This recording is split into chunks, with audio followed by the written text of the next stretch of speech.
Hey everybody, Kim here with LifeandFinances.com. Thanks for stopping by. I have a lot of people coming to me asking me about what to do during the stock market crash. Is it just an adjustment? Is it an actual crash? Are we in for hard times ahead?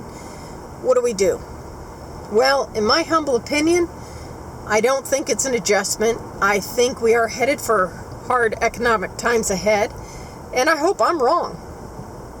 I hope we'll continue to be prosperous like we have been, but realistically, I don't think we're headed for some good times. I highly recommend that if you're not out of debt, you start getting out of debt. Start paying off the credit cards, focused on getting your house paid off, because let me tell you, and I can hear you right now, I can't afford that. If you can't afford it now, what are you going to do if you lose your job? What are you going to do if the economy tanks, you lose your job? You can't afford to pay everything off now with a house. How are you going to do it if you lose your job and the economy tanks? The time to start planning is right now, today, not after it happens. Plan today. Start living below your means. Start cutting out expenses that you absolutely do not need. You do not need cable, period. It's a nice thing to have, but you don't need it. Some people may argue you don't need internet. I think you do, especially if you have kids. Everything right now is focused on the internet, but worst case, you don't need it. You can go to the library and use the public internet. Start cutting back on eating out. Stay home, eat with the family. Actually do things with the family. Eat dinner together at home. You got to start planning on these things now. You can't wait until you lose your job. You can't wait for the market to collapse. You need to do it now. Think about this. If you can't afford to pay your debt off now and make your mortgage payments and live below your means now, what will you do if you lose your job? Think about that. You're saying you can't afford it now.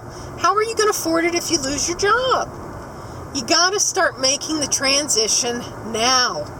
And I hope now is not too late. So start cutting back on things.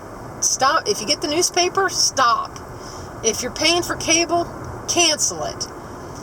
If you've got everybody in the household has a cell phone with an expensive major company, start looking at the off-brands.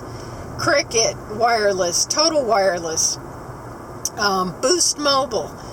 They're a lot cheaper than the main brands. And by the main brands, I mean Verizon, AT&T, even Sprint. Cut back on things.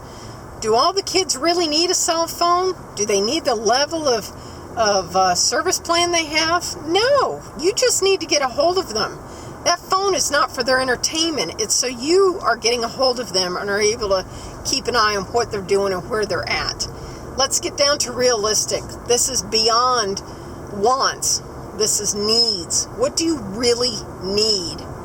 You don't need a brand new car, and if you're paying a huge car payment, I highly recommend you sell it and get into a car that's maybe a little bit of a clunker, but it's paid off. You'll never pay in monthly maintenance fees what you're paying for a monthly car payment. I guarantee that. Anyway, this was just a little rant.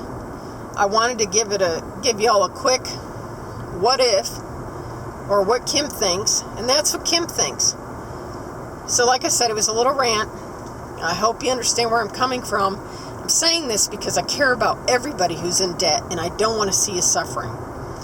So please stop by LifeandFinances.com. Continue to watch the channel. I'll be posting new things from time to time, hopefully get on a regular basis.